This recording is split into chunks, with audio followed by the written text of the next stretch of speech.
Hey, what's up, everybody? What do playing in the woods, jumping on CBs all have in common? Things that Gen Xers did when they were kids. It's all about nostalgia this week. So join us, episode 10. Let's get it going.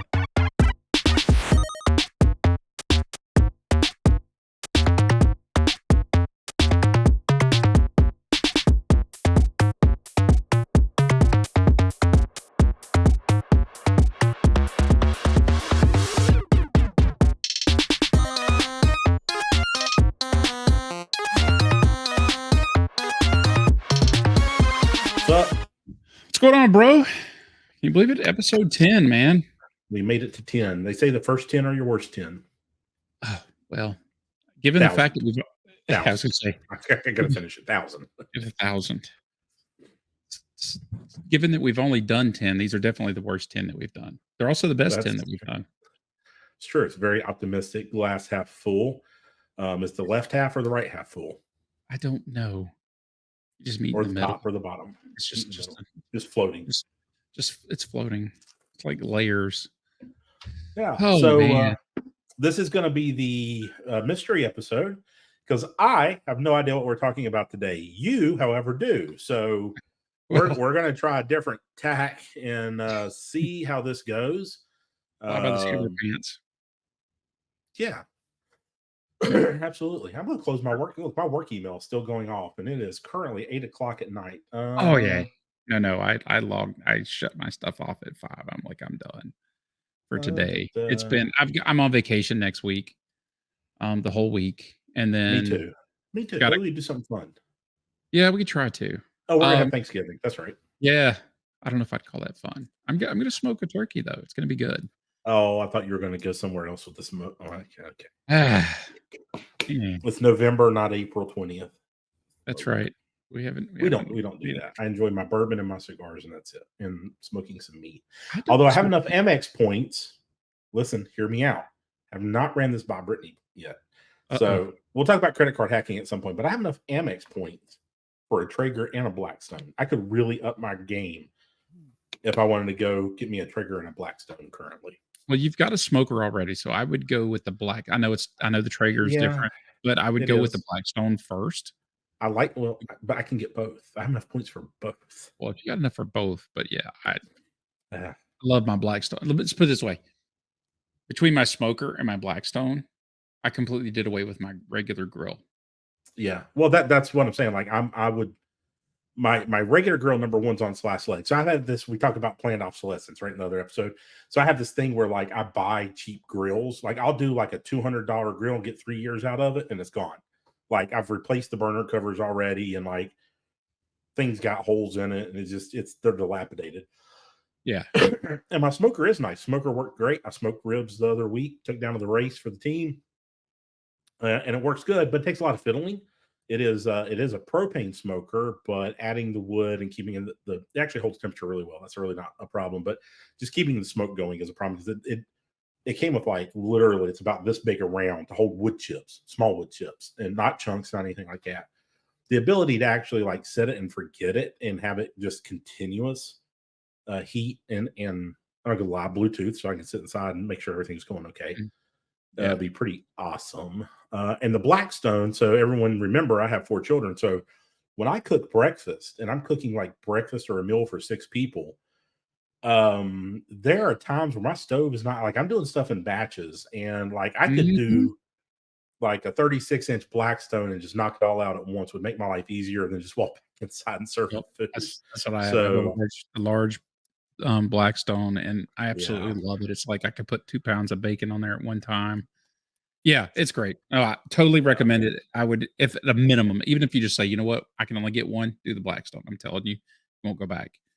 Yeah. Anyway. See, I already need a grill though. Like the grill's done. This is the end of the season. This grill is like getting ready to head off to meet its maker. So like, I don't if I'm going to spend the money on another grill. Yeah, no, I'd definitely go with the Traeger because they go to 500, 550, somewhere around there, depending on which one you get. You'll be able to grill. Well, the Pro XL ones are like $4,000, but I don't need all that. Yeah. I'm not even opposed to buying, Traeger-ish as long as it's got the same features and good reviews. Doesn't have to be name brand. Pit I'm Boss, not get a Pit necessarily Boss. that guy. I Yeah, don't Pit think I Boss. paid, but what did I pay for mine? I got it on sale. So I think I paid like $6.50 for it, maybe. Yeah. And I mean, it's not Yeah. the biggest one, but it's big enough. I mean, I could put 2 whole chickens and a couple racks of ribs in there. And It's a tight partridge at in a that pear point. tree. I can get a partridge in a pear tree in there, as long as it's a Yeah. small pear tree. But it will get smoked, I so don't know. Well, no, if it comes up on Mad Money, this is foreshadowing, quite possibly. But we'll talk about credit card hacking on it. So that'll be a good topic, that's man. I like me that's some a good credit card one. hacking. Yeah. Good, good, good stuff. So, story time this week. So, Story time. Launch it. Let's see what you got. all right, so I went I don't know if this is maybe an odd, maybe it's a Gen X thing. I don't know. I just felt that this was something I needed to share with folks because it was kind of a moment for me to kind of stop and reflect. I had to go to Lowe's Home Improvement this weekend to get a new faucet because again, playing obsolescence. Faucet I bought like 18 months ago, just the handle's just crap. And so I went and bought one. Anyway, come out, bought new faucet, also bought some new Christmas decorations because I am Clark Griswold. I didn't tell Jerry I bought decorations yet. Anyway, maybe it'll be after Christmas. No, it won't be after Christmas. She won't see this. Anyway, I digress. So it was lunchtime. I come out and I'm like, oh, the hot dog stands out here. They got the little Sabret hot dog cart outside the exit door, strategically placed, smells delicious. It was lunchtime. I'm hungry. I'm like, you know what? I'm gonna get some hot dogs. So go wait in line. There was a couple in line, older couple, maybe my age, maybe a little bit older. Then there was another couple behind them that was definitely in the Gen X group. And then there was a young employee that was in front of me, and then me. Long line. It's waiting and waiting and waiting. 2,000 years later. The couple starts to order. And so the lady orders and she's like, "Yeah, I'm gonna have a hot dog. She goes, I want 2 hot dogs, but I want peppers and onions, but I want the peppers and onions on the bottom of the, on the bun below the hot dog." She goes, "I want the hot dog on top, the condiments on the bottom." And so guy's like, okay. So it's an order, he's getting all the stuff together. And he's finishing up while her hot dogs are grilling. He's finishing up the guy in front of her's order, and he's starting to wrap the hot dogs. He puts the hot dog in the bun, and she starts yelling, "No, no, no! I want the condiments on the bottom." She's like, "Oh, you're working on the other order." I'm like, "Yeah." So anyway, so he makes her hot dogs, and he goes, "Will that be it?" After he spends all this all this time grilling the onions and peppers, putting them on the bun, getting everything together, wrapping it up, putting it up there. And then her husband says, "Oh, I want 2 the exact same way." And I'm like, seriously, dude? Like, you couldn't say we want 4 hot dogs Or the exact same way? There's a long line of people. Talk about inconsiderate. And this is the point I wanted to make. You are inconsiderate of everyone in the line behind you. You are inconsiderate of this gentleman who was trying to do business with several people. It was obviously a lunch rush for the cart. There's a lot of people waiting. Some of us were standing there holding stuff. The one guy obviously was on break. And so, bless his heart, the guy, the hot dog vendor's like, "No problem." And he starts making them. And then he kind of starts getting them going. And he said, "Will that be it?" He went ahead and made sure that they had anything else. And they didn't. And so he gave them their total. Dude pays with cash. And he got like $4 cash back, right? I forget it, whatever it was. It's like $16 for the 2 combos, right? It's like $8 for 2 hot dogs, a drink, and chips. Guy hands him back 4 ones, turns around, starts it. Dude takes the 4 ones, big giant, right next to the big giant tip jar. Takes his $4, rolls it up, and puts it in his pocket. And I'm like, come on, dude. I'm like, really? I mean, yeah, he's not coming to wait your table, but he's making your hot dogs. He's put up with your BS. And you couldn't even drop even $1 of the 4 in there to help the poor guy out. I mean, he's not making millions off of this cart. Either A, more than likely, the guy's doing this as a side hustle, right? He's probably out there, probably just trying to earn some extra cash for whatever well, reason. you would be surprised, but that's another story. But I know there's some folks that make a ton of money, but I guarantee you, I guarantee you, he's not like that one cart that day. He's not making He's not buying a Rolls Royce for that card. No. Regardless of the fact, he's out there working, right? He's trying to do something, trying to make money. So anyway, so he comes back through. I'm the last one in line. Nobody comes up behind me and get up there. And I'm like, dude, I'm sorry you had to put up with those people. He's like, yeah, I just, he's like, I just bit my tongue. I'm like, yeah, that was a bit unnecessary. And then I said, you know what? I said, I don't know if you noticed, they didn't tip you at all, but I'm going to drop some in. I got them covered and I dropped a bunch of extra cash. And I don't know. I think my hot dogs were like $5, $6, $7, $8, whatever it was for my combo. I dropped $8 at least in the tip jar. So I basically have 100% tip. Then he gave me like 2 root beers. I'm like, no, you got to do that. He's like, no. He's like, I appreciate it. And it's just like, here's the thing. Little consideration for people. We've gotten so, and we talked about how quick time goes and how everything's rushed in society. But it's like everybody's so angry all the time. And I get caught up in it. Don't get me wrong. I get angry and frustrated at folks a lot of times, and sometimes I get a little heated. But it made me stop for a minute and go, you know what? I probably need to just chill a little bit more too, at times, because I mean, life is short. It is. And you know, everybody's always yelling and angry at each other. Maybe we just need to start treating each other with a little more appreciation and consideration, I think, as human beings. Anyway, that was my story time for today.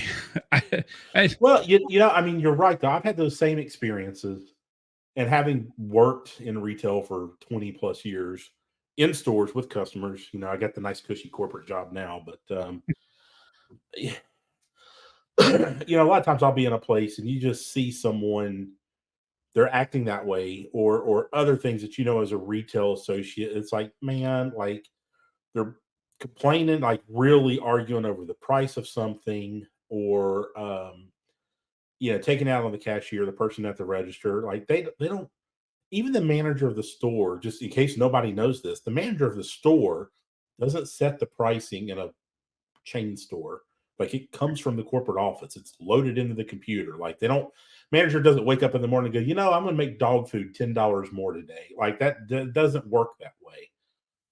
At one point in time, it did. You'd have to look out with the pricing gun, walk around, and Lord knows when I started in retail, actually was that way. But anyway, that's beside the point. I remember those. Yeah, last week, did I talk about the Walmart story with the old guy at Walmart? I remember talking to you on the phone about it, but did we put it on the podcast last week? I don't think we did. Can't remember. I don't think we did. So I'll be quick. So I'm in Walmart. I'm at the self-checkout. And if you haven't been in a remodeled Walmart, now self-checkouts are in lanes.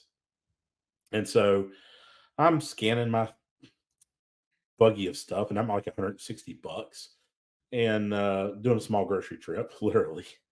Guy behind me is like, he's an old guy. Probably in his 70s.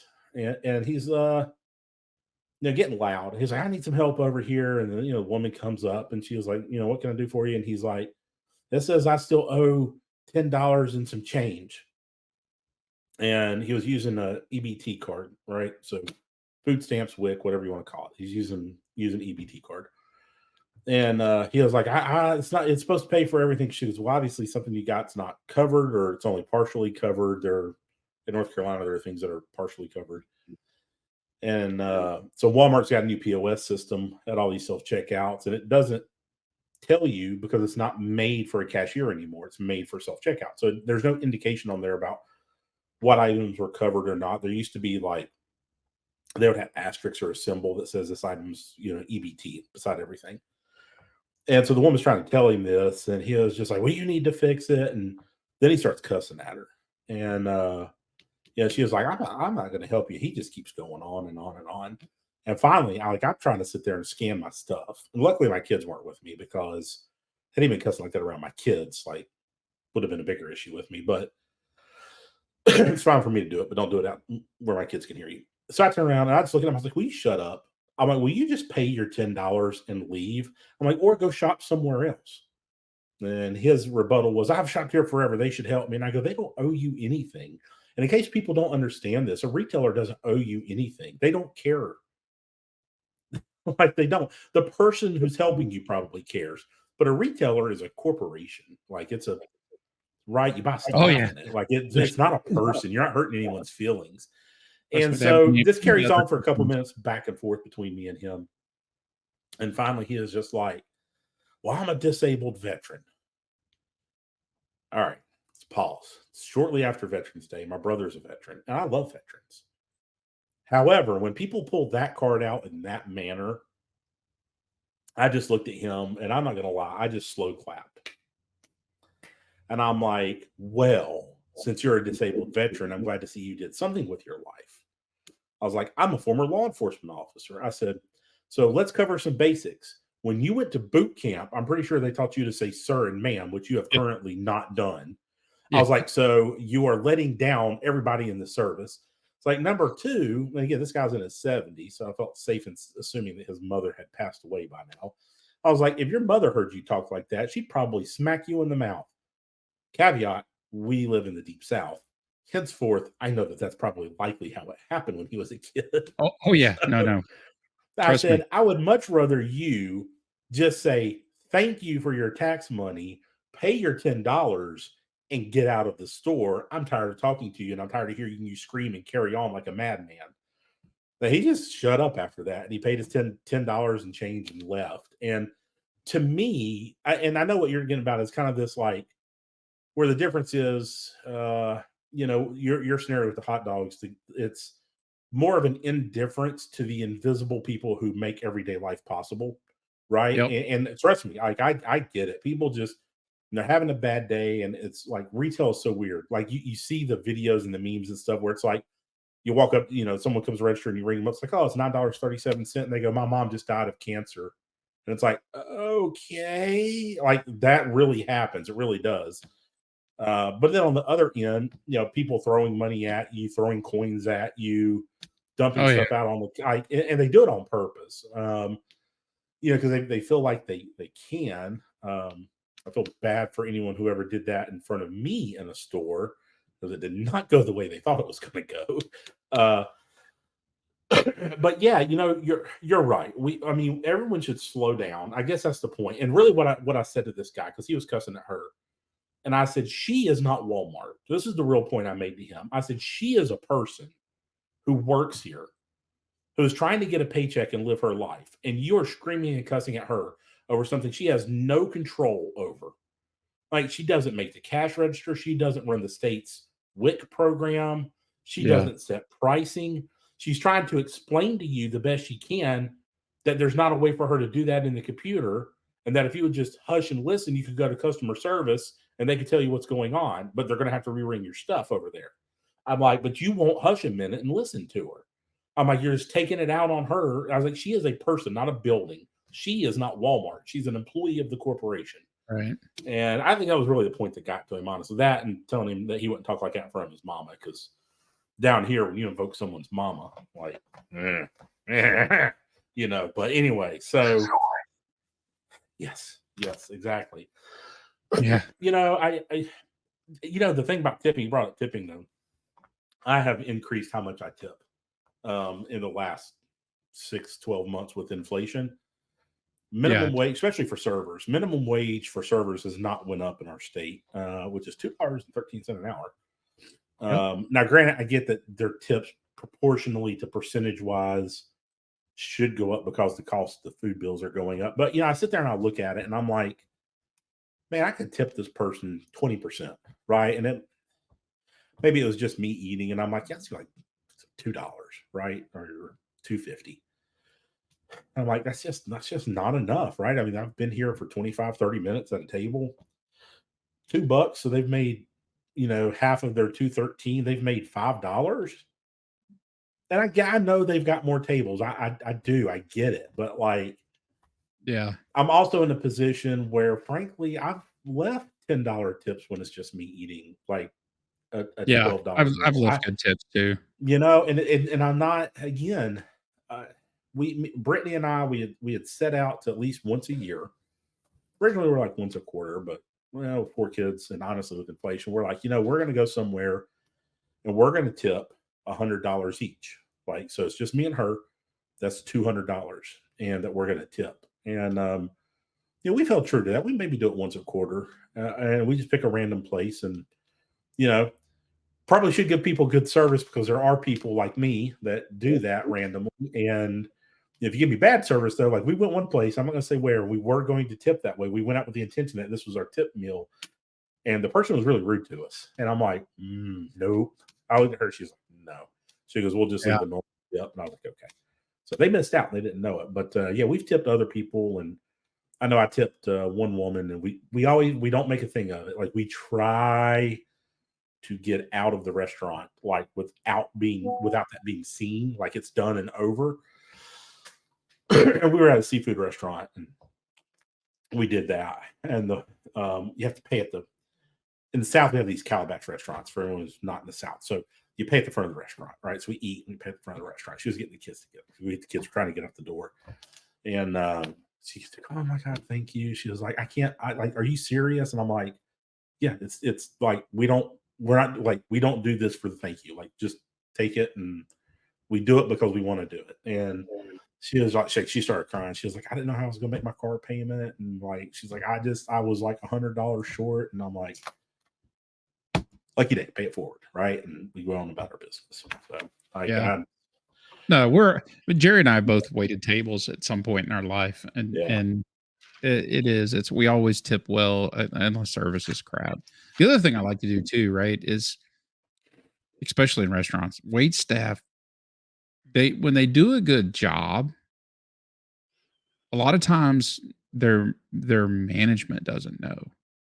Yeah. Right. Because nobody ever calls the manager. Well, nobody except me. I mean, you may do this too, but we will, if we get exceptional service, like, it's like there's crappy service, there's average service, which is good. That doesn't mean it's great. It's good. You did your job. You come over, you kept our drinks filled. You were polite. You didn't go above and beyond, but then occasionally you'll get those people that go way above, and they go out of their way to make sure everything is great, and they may be busy and they're busting their butts. And I've seen it multiple times, and I've literally called the manager out, and I've seen the look on them. I'm like, "Can you have the manager come to the table, please?" And they like just turned white because they think they've done something wrong. And I'm like, "Nothing's wrong." And I just didn't want to speak with the manager for a minute. I said, "Trust me, you've done nothing wrong." And the manager comes out, and they're like, "Yeah, I understand you wanted to speak with me." It's like, I just want to let you know. Meanwhile, the manager's bracing too. Like, yeah, they're bracing as too, a right? former manager, the manager's bracing. Oh yeah, because nobody ever does that. And it's like, if you go somewhere and you get good service, call the manager over to the table and let them know, "Hey, such and such is doing a phenomenal job. I mean, I'm dead serious. They're doing great." And I've had so many managers go, "Wow, thank you. We never hear that from customers." It does mean a lot. And it could eventually, it's going to come down to that, something for that employee possibly. So anyway, all right. So at I least think that night they feel good. Yeah, at least that night they feel good. So I think we beat story time to death a little bit. So I got to thinking about some things this week, reflecting back on childhood. And I'm going to ask you a question, and we'll come back to me later, but I want to hear your take on this too. And again, John and I have not planned this. He has no idea what this question is and what it's going to be. So a little scary.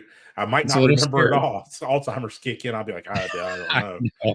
I know. So think back to something in your childhood that you did, whether it was a place you went, TV show you watched, just whatever, just something from your childhood that you still enjoy doing today as an adult, right? That you don't do enough of.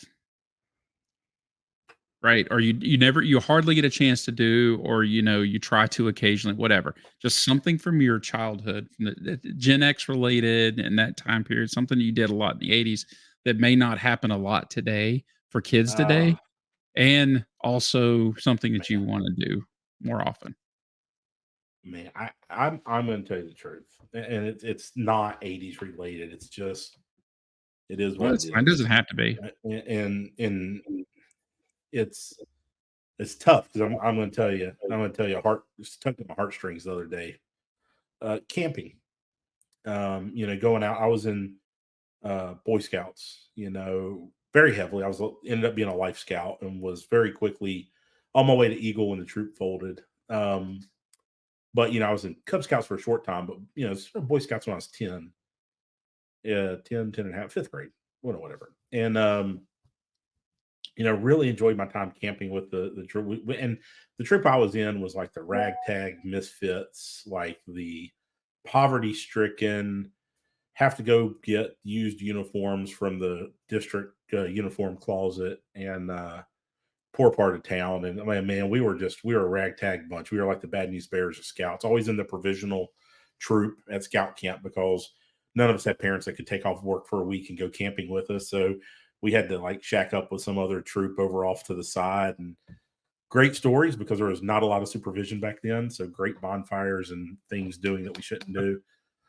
But man, I haven't actually been camping in a tent. Me and you talked about this in last time I went, I think was 2010 or 2011, out in Texas with the ex-wife. And the other week, it was really the other week. It's coming home from school, picking the kids up from school, and Waylon looks at me. Waylon's our 10-year-old, and he goes, and so Waylon's my stepson. I mean, clarify for anyone who's not kept up with the episodes here or really kept up with the family dynamics. If you haven't drawn a family tree, shame on you. You're supposed to like do string art and stuff. So he's my stepson, and he's in Scouts, and his dad's a Scout leader, super involved with him. And he was like, "Hey, John, why don't we ever go camping like me and my dad do?" Man, it stung. Like, he was like, "I know you're busy, and you and mom, we again have talked about this before. Me and Brittany have to work opposite days off for childcare reasons. So we don't have weekends off. We don't have an infinite amount of childcare for young children. So us getting the few weekend days or a week off for a vacation, it's only a few times a year. Like we don't have that luxury. And the other kids aren't quite old enough to like just get out in the woods and do the thing, I don't think. And not with one person anyway. I wouldn't want to go by myself like that. It would just not be fun at all. Like if I had a spouse with me, we could both manage it. I would take the little kids, but one parent in the woods with kids is just no. Anyway, camping, man, like, and it stung when he asked me because I'm just like flying by. Like it's flying by, and like things I always said that I was going to do with the kids when I was older that my dad didn't do. And we spend a lot more time together. Don't get me wrong. Like I have a lot more face-to-face time with the kids, like an infinite amount compared to what I had when we were kids. Yeah, but definitely, like that's probably one that sticks out. If you want Gen X specific. It was your childhood, so I mean that's really what I was after. Which pretty much was Gen X. Saturday morning cartoons. I always envisioned myself like watching Saturday morning cartoons with my kids too. Like, it really kind of revolved around things I said I would do with my children that I don't. Yeah, that's a good one too. And it's it's funny though. It's hard. because Saturday morning cartoons isn't a thing. No, not anymore. It's not anymore. Kids watch cartoons 24/7 now. It's 24/7. There's like multiple cartoon channels. Everything's on streaming. So I've got 4 different streaming services, and they still watch YouTube. I know it, and I do miss that. There's one thing. Well, I won't say one thing. That's one thing that I do miss, but that's not the one thing that I was, referring to. And it's interesting that you said camping because one of the things that I spent a lot of time in childhood, it wasn't necessarily camping, but it was being outdoors. Oh God, yeah. Just in general, yeah. Like just in general. We were never in the house. No, we weren't. And it's like, and so, we lived in a lot of different places. Most of the places they were either out in the country or we were right up the side of a mountain because, we lived in Tennessee and Bristol, which was basically all mountains everywhere. And back then when we were kids, I'm not gonna lie. Bristol hasn't changed. Last time I was there a handful of years ago, it was probably six years ago, maybe. I can't remember, 8 years ago. Last time I was there. It's been a while. I'm planning a trip to go up there next year. I've got to go back for various reasons. But we spent a lot of time. We lived the trailer that we lived in at one point was on the side of a hill, kind of nestled in almost like a little valley almost. The hill kind of wrapped around trailer park, and the road went right up the middle. There's literally a spring at the top of the hill that ran down the road, which was great in the wintertime because the entire hill was solid sheet of ice. So it was great for sledding. Not so good for cars. Uh, but spent a lot of time just like going through the woods, climbing the hills, swinging on vines, just Hold on, outdoors. hold I on, mean, hold on. oh, you're Oh, look, my phone's gonna ring. All I right, remember to hold on, I hold remember on, to hold on. turn mine off. Yeah. Here we go. Here we go. So, since we're here and we're talking about it, You're gonna share up the picture. I'm gonna share. Google Maps is It is, amazing. yeah. There it Oh is. my god, That it is the is. trailer park we lived in. We It is lived right up here. at the top. Uh, Actually, if you not that tree, it's we're that getting that it's this that tree. tree right there. That Yep. tree right there. Because my best friend Frankie lived right here. First Look, the porno mag I spring ever is looked still at there. was right up here on this mountain. First porno Look, mag. It's so Playboy. It's really nice. look Yeah, though, you the still see the spring spring. is it's still there. Dude, you That was remember in wintertime how this whole thing would just be a solid sheet of Yep. ice? That's what I was just saying. Solid Yeah, sheet of ice, man, every winter. it would But freeze and you it would can. grow. I think I got to go one more. Hold on. It's a One miracle more. Google Street Views all that. So, yeah, our mobile home was right here where this spot is. And then there used to be this vine right here that we'd swing out over this thing with. Remember that Yeah. thing? And yeah, Yes, I remember. we all up in these woods, man. Like this is the old stomping ground. Like we would just So, be all over the place. And then so people understand, like I want to like you kind of see here. So like all of this. So it really comes over to Steel Still Creek Creek Park. Park, right? Like this was all Greenway and Mountain. Like, and Oh, it yeah. ran forever. I mean, Yep. I absolutely forever. used to walk the Um, trails through the mountains to get to the greenway all the way to the park. This was the yeah, day. You can't do this anymore, right? You can't no, just let your kid as kids. I mean, I was in what, 5th grade, 4th grade at the time, I don't know, yeah, 3rd grade. yeah. And Just right roam the here, streets. this Yeah. is where Kmart was, where Eddie got busted for shoplifting. Kmart was right here. I think that was in Uh, Richmond. I don't think that was at that one.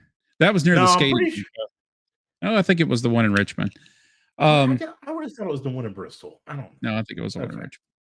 All But right. anyway, Anyway. so yeah, being in the outdoors, and it's funny because nowadays, one, like I was saying, from a safety perspective, kids just, and I don't know, maybe it's not any worse than Yeah. it was back then. Maybe it's just that it's more. It is worse. It is worse. Like there's so Yeah. much more.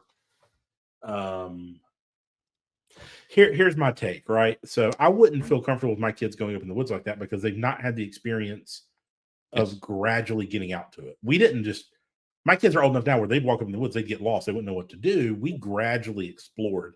And I guess my thing is like it's more unsafe now. There's from I live on a busy road, distracted driving. It's horrible now. Um the just Yeah, I don't know. I don't know necessarily. I mean, to your point that people are more evil, right? That they would do something to your children. But those people do exist, number one, and just Yeah. being They always have. cognizant of it, like it's more in the news, like we're more aware of it. Right. But I then think there's more there's awareness. an overall heightened sense of awareness and what I know in my neighborhood, if my kid was just walking down the road, like my 4 or 5 year old, like we used to do. Man, the police would be out here in a heartbeat. My neighbors would be calling the police, trying, "Hey, where's your mom and dad? What's going on?" Which is great, right? I mean, it's you want that community thing, but it's not normal for children to go do that anymore. Yeah. Totally. No. I mean, I live in a pretty good neighborhood, and I mean, there's all the time kids, but we don't let our kids roam around out here either because just mainly because of the distracted drivers. Because even though I'm on a cul-de-sac road, one of the main arteries coming in our development is it's like a speedway. I mean, the speed limit's supposed to be used to be 25. City Yeah. took over the road, so technically it's 35. I think they might even still have a 25-mile-an-hour sign up there. But I mean, I literally have taken it got so bad one time. I said, you know what? I'm going to go see how fast these people are actually going because I don't want to be making assumptions, right? Mhm. So I set out one morning on the golf cart out there, like some old Karen. I took my son's radar detector that I use for his, when he's pitching baseball to see how fast he's pitching. And I'm like, I'm going to clock these cars. It's not super accurate. It's good enough. But yeah, people, I mean, I clock folks doing 45, 50 miles an hour down that road, and it's supposed to be 25. So yeah, it's bad. I mean, we literally had an accident right out here one morning when Michael was waiting on the school bus. There was a car parked on the opposite side of that road. Car just come flying up the road and just slammed right in the back of them like they weren't even there. But yeah, it's one of those things though. I miss as a child, a kid, child. Was I ever a child? Oh, I hate saying that. I don't When know. I was a kid. We both were kids, so I think we went through the child part pretty quick out of necessity. Yeah, no, I miss just going out and not having to worry about anything other than going to see my friends or just going but being in the outdoors, right? I think kids today don't go out enough. Now, Michael does like to go out and play, and his friends will come over and they'll go outside and play football and they'll play, basketball or whatever. They throw the baseball, what have you. I mean, he's athletic type. He likes to be outside. He's involved. Well, that was one of the things Brittany and I always wanted land, with the kids. I don't know if that's going to come to fruition, honestly, with the way, I mean, anything's possible, but we were talking about that the other day too. We were like, it's funny how when we bought this house, we really didn't think this would be the place where we raised the kids. We really thought it was starter home. And, now we've just kind of realized like it's going to go quick. And then like we could hold off on real estate investing and buy us personally a bigger place. But like, that's not what the goal was, right? Like that's the retirement plan for us, passing something, a legacy down to the kids. And she's like, yeah, her and I, they're going to be grown and quick. I mean, Waylon's so he's 10. So realistically, 5-6 more years, he's not going to care a thing about being at home and playing in the yard. And, we wanted 15 or 20 acres. Brittany wants horses again. If we have land, that'll really be the primary reason. It won't even be a big house. It'll be horses. Maybe a small private airstrip if I have my way. But anyway, so that's but we wanted land so the kids could roam and have some place. Her granddad's got 40 acres, and her being a girl growing up out there, just they'd get out in the woods. They did the same stuff we did. She actually had that childhood. And as a millennial, which it fastly went away. That's not really a generation that had that either. So yeah, my kids are, what are they called now? Alpha, I guess, is Gen Alpha is what they're I have no idea. I've lost track. They've rotated back around. I guess they got to Z, and they gave us Gen X just out of whatever, and then it went to millennial, then Z, and then alphas are like my kids. But that's we had wanted that for them, and I just there's value in it. I see the kids that live in those types of their family has. It's gonna sound weird, man. I would about rather just have a single wide trailer and 20 acres of land than the house I've got with all the space and the half acre lot that I'm on. For that reason, now it's what's important. Yeah, I mean, it's just what's important. I'm with you, man. Being outside was. Sorry, I mean, it was just freezing cold, snowing, and pouring down rain. But then again, when we got in our teen years, I mean, we were video games and in our bedrooms, and you got your license, and you were always gone, and I got my license, and then I was always gone, and but I was outside. I guess technically I was outside. I was in my car, but I was outside. You're right. I was outside. Dude, there was days I would just go sit in my car, just listen to the radio in my car, even though I wasn't going anywhere, because I'm like, the house. Okay, so here's another one. So since we're going to talk about cars, this is something that I remember from my teenage years, early teen years. That was so much fun, and I've thought about getting sort of CB radios. Oh, dude, CB radios. I know right now there's probably a bunch of probably the Gen Z folks going, "What the hell's a CB radio?" Citizens Band Radio. Watch a couple old trucker movies. Man. The setup I had my car. Like, Oh yeah. frick, dude. Yeah, we both had some decent CBs, right? I've actually thought about doing the ham radio thing too, but I'm like, I got so many hobbies that it's Yeah. like, I actually I have 2 ham radios. Do you know that? I bought oh, them. didn't They're Baofangs. They are walkie-talkie, but they also do family radio channels, which you can talk on freely.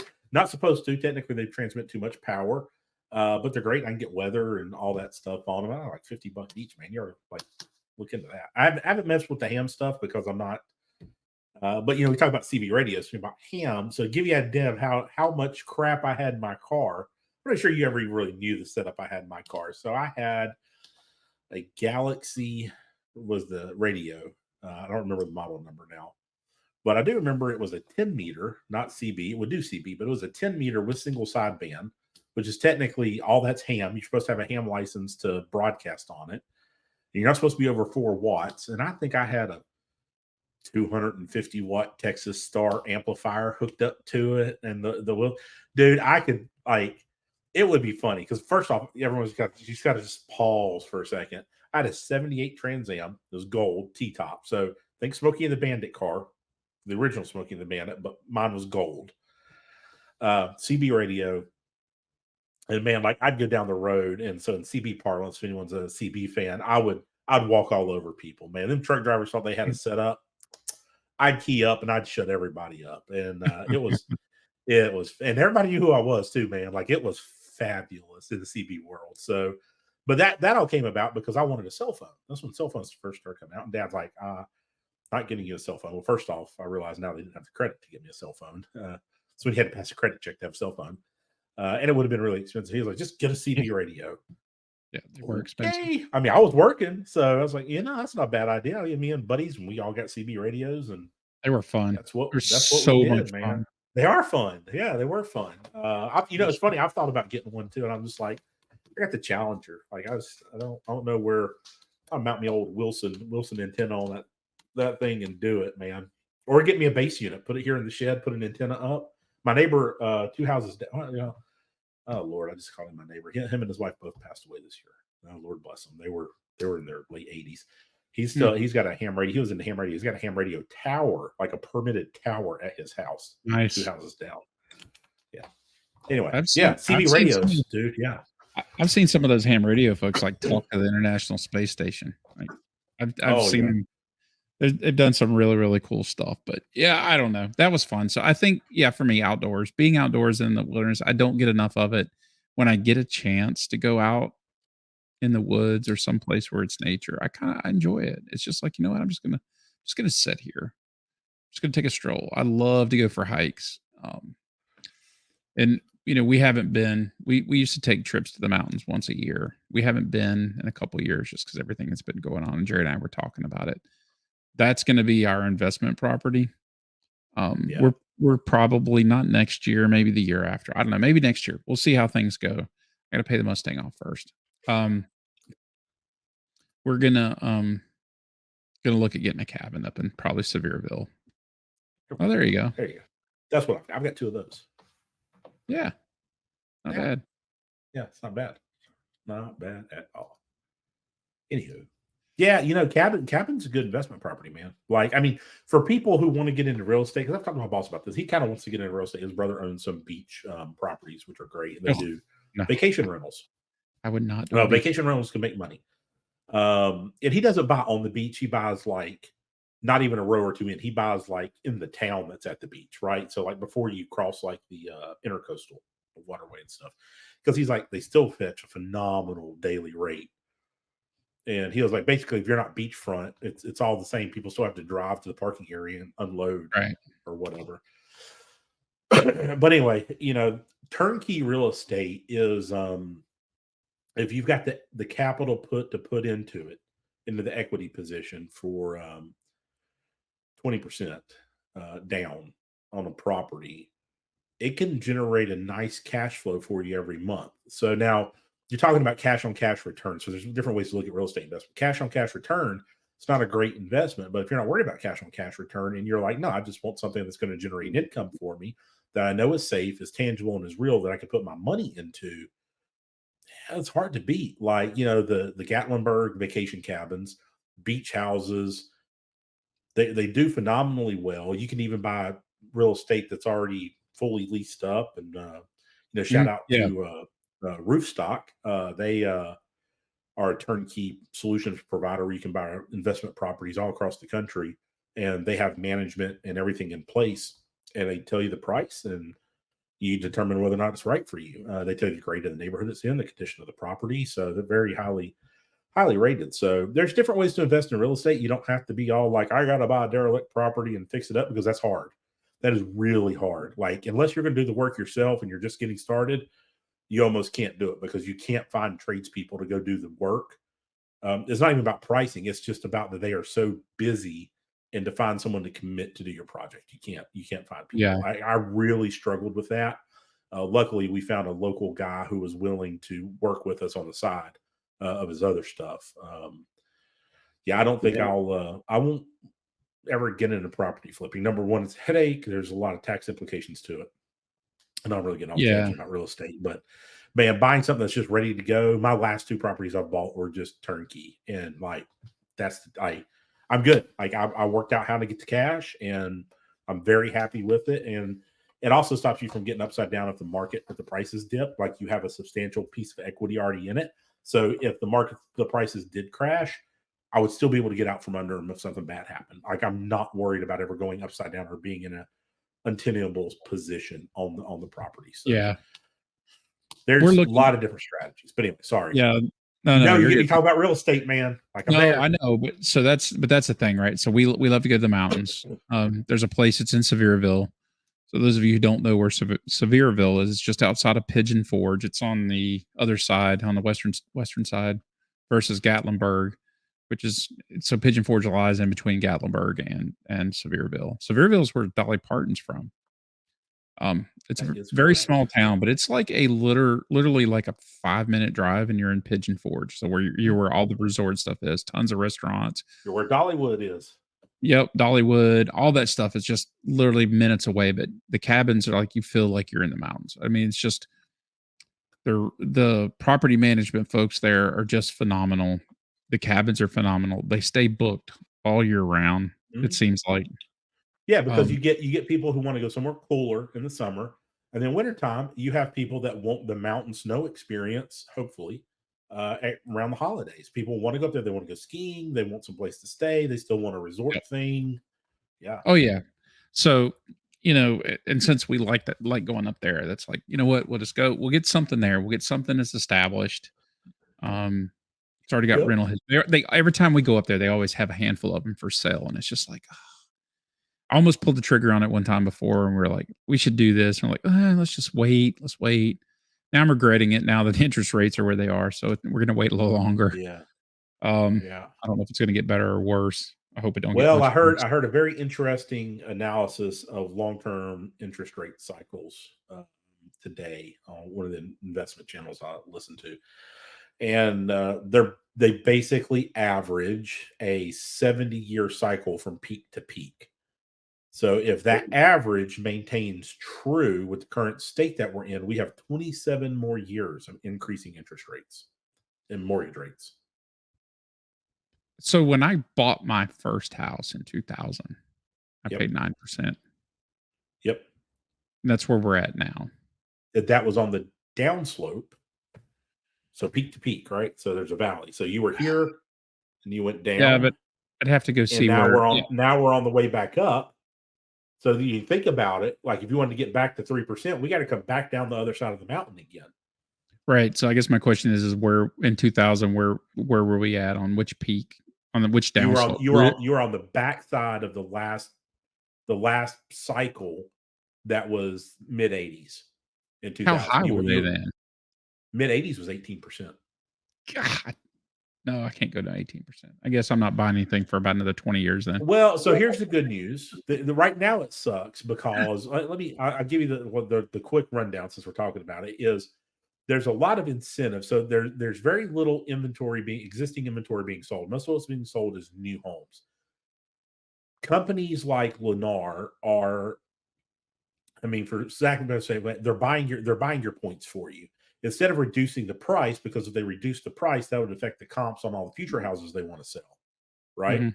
So what they're doing is they're buying your points for you and knocking your interest rate down from this 8% to this 4%. Very common.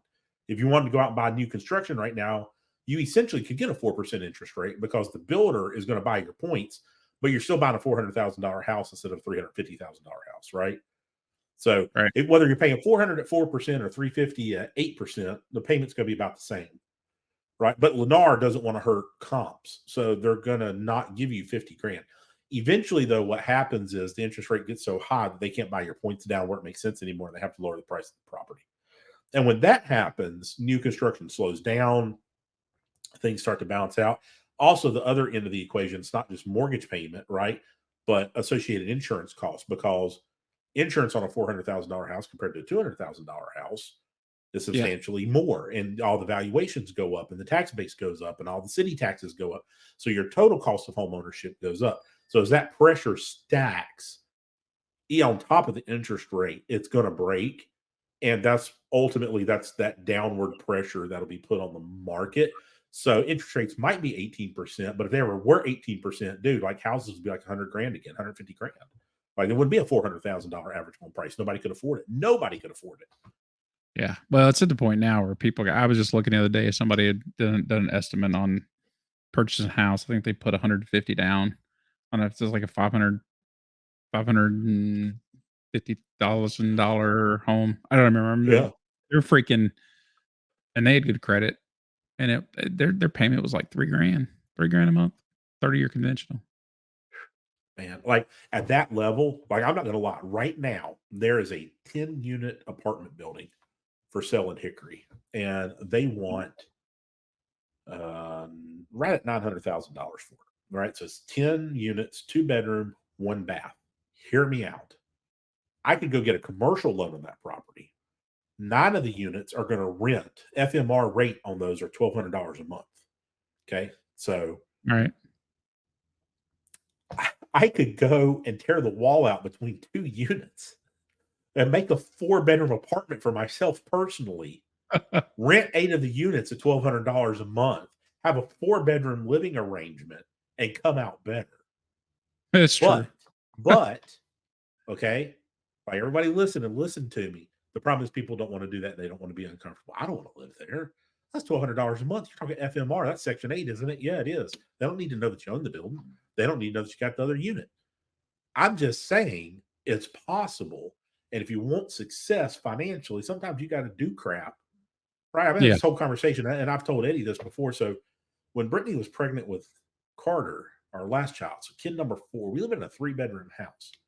We had a long conversation. Do we buy a 4 or 5-bedroom house, or do we stay where we are? Now, at that point in time, we could afford it. And I guess we still could afford it. But I said, do we want to add another $1,000 to $1,500 a month for our mortgage payment? Because that's what it's going to be if we do that. And I said, that extra $800 a month, right? Because our mortgage is only like $900, not even $900 out of pocket for everything. And I said, that is our investment money. That is money that we are putting actively into investments in real estate. That stops, right? We got a nice place, but that stops. And we were just like, no, you know what? And that's where we had the discussion about how quick it is that the kids are actually going to grow up and move out. And we're like, it's fine. Bunk beds never killed anybody. Hey, we had sharing. Well, they almost killed one of us. Well, that's true. Sharing rooms, is fine. And they're like, our house is actually plenty big enough. I could divide the living room in half and turn it into 2 bedrooms because we still have a den. Like literally, I could do that. I could just, and put a door from the kitchen into the other one. Like it's not a hard thing to do. Like I'm like $2,000 and I'd be done with it. And then I could undo it all later if I wanted to. Yeah. So it's like, this isn't impossible if this is what we want to do. And we decided not to do it. So I tell people, William Madison just got married. Go find a duplex. Your first house as a married couple should be a duplex. 100%. It should be a duplex. You should live in one side. Even with one child, that first 18 to 24 months, that kid's going to live in your bedroom anyway. You don't need another bedroom. You can live in a 1-bedroom place, but odds are it's going to be at least 2 bedrooms. Get a duplex, live in one side for 24 months as your primary residence, rent the other side out. Odds are at that point you're breaking even. That other side should pay for your entire mortgage if you do it right. And after 24 months, 2 years of you living there, you can move out. Actually, it's 12 you can move out, but living there, you could sell it if you wanted to. But after that period of time, you can go buy yourself something else. And then you rent the other side out. Your first property that you ever buy, if it's husband and wife, should be a duplex. And you should live in one side of that duplex, and you should manage it yourself to get your feet wet. And after that, go hire your property manager when you move out and be done. Then never look back. And then you're on your way. And buy it on one person's name and credit, not both. You don't need to do that. Welcome to real estate talk. Yeah, real estate talk. Yeah. That's we blended podcasts this week. Well, that's what happens when we don't have a plan. Do we ever really have a plan? No, this was great though. I'm gonna go get me a hot dog. Yeah, we'll wrap it back. I don't know. I gotta bring back the car. We get a hot dog. Order one at a time. So I know we're approaching I an want hour. my peppers on top of this one, and the peppers on the bottom of the next one, and the ketchup on the side. It's what I want you to do is if you're going to make a hot dog right, we want to go back to Gen X and childhood. You need to get a piece of white bread. That's true. And put the hot dog in it diagonally. And do not shake your ketchup before you try to pour it. Yeah, that's right. And just pour the ketchup water right on top. Right on top of it. And you have to boil the hot dogs for at least 10 minutes. You might be Gen X if you've ever had a water ketchup hot dog on light bread. Yeah. But you might be poor Gen X. I don't know. Yeah. Store brand bread. And a sugar sandwich for dessert. Oh man. Good times. Look, I know we're close to an hour. This actually ended up being I think a pretty good episode. Yeah, I think winging it. Yeah, no, I think the one thing that I guess to kind of wrap it all up and kind of do the Gen X lesson or whatever for this week is take some time, slow down, go outside for Christ's sakes. Yeah. And just, try to be a little more considerate of folks around you because they will appreciate it and you will just feel better about yourself. There's really nothing it's just nothing. It's just not. I need to take my own advice on that one, but I think that's my takeaway from this week. I don't know. What do you got? Yeah, I don't know that I can add much to that. You're right. Right. Older brother's right this time. That's just slow down and enjoy it. Really, don't forget the small things. You can make the joke that you've got adult money now. That's right. Go do the things. Well, I posted the a meme about the USS Flag on Facebook right before we came out here to do this. I'm like, there's a photograph of a kid with the USS Flag circa mid 80s, and I'm like, that's a lie. Nobody got that. Like nobody got that. We're all adults. Seriously, like we're all adults on eBay now bidding like $2,000 for one because we're like, we'll get one. That's right. But I still bought myself an RC airplane though. Like I've thought about it a few times, but you got adult money, man. Go enjoy the things that you wanted to do when you were a kid. Like don't forget you can do that now. Maybe we just need to do a whole episode on things that I would spend adult money on if I had more adult money. It's like a Wish Mad Money episode. Maybe we'll do that. We'll just talk about gadgets and stuff. Yeah, gadgets. Let's do that. Maybe we'll do that next week. Gadgets and stuff. Then maybe we'll have to do a financial one. I don't want to get heavy, but man, I do get on real estate. Like there's several things. It depends on what your goal is. There's several things I could talk about there too. But whatever. We could do it. All right. Let's wrap it up. Next week, same bat time. Same bat channel. Later, bro.